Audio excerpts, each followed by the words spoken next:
Hello friends, welcome to my YouTube channel. आज मैं आपको बताऊंगी उन 2 या 3 लक्षणों के बारे में बताऊंगी जो नवजात बच्चे में पाए जाते हैं। जैसे न्यूबॉर्न बेबी गर्ल हो गया, लड़की हो गई है, तो उसके 2 या 3 ऐसे सिम्टम्स होते हैं जो अपीयर होने शुरू हो जाते हैं 2 से 10 दिन के बीच में, जिसमें मदर और फादर काफ़ी ज़्यादा डर जाते हैं कि मेरे बच्चे को ये क्या हो रहा है एकदम से, और बहुत ही ज़्यादा घबरा जाते हैं। उनको नहीं मालूम होता कि इनका इलाज करवाना चाहिए कि नहीं करवाना चाहिए, इस चीज़ का वो कंफ्यूज रहते हैं। तो मैं आपको बताती हूँ। सबसे फर्स्ट चीज़ जो होती है न्यूबॉर्न फीमेल बेबी में, वेजाइनल डिस्चार्ज।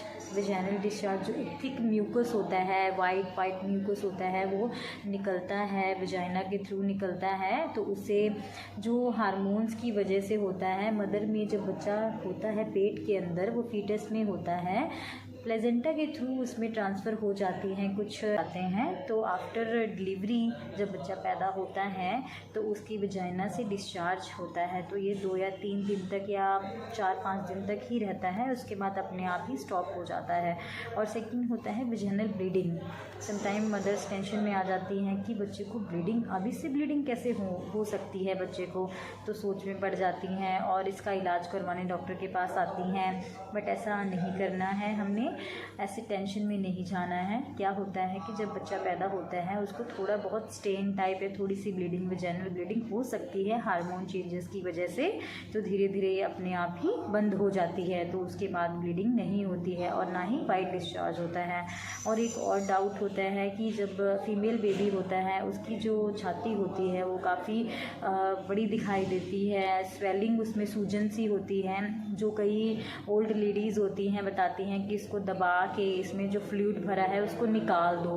बट ऐसा नहीं करना चाहिए, इससे बेबी को बहुत ही ज़्यादा नुकसान हो सकता है, बहुत ही हार्मफुल हो सकता है।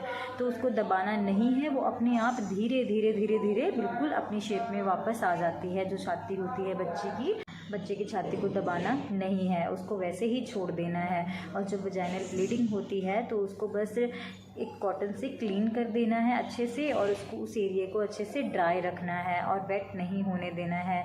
जब फिर से स्टेन ऐसे आता है तो आप अवेयर रहो और फिर से क्लीन कर दो।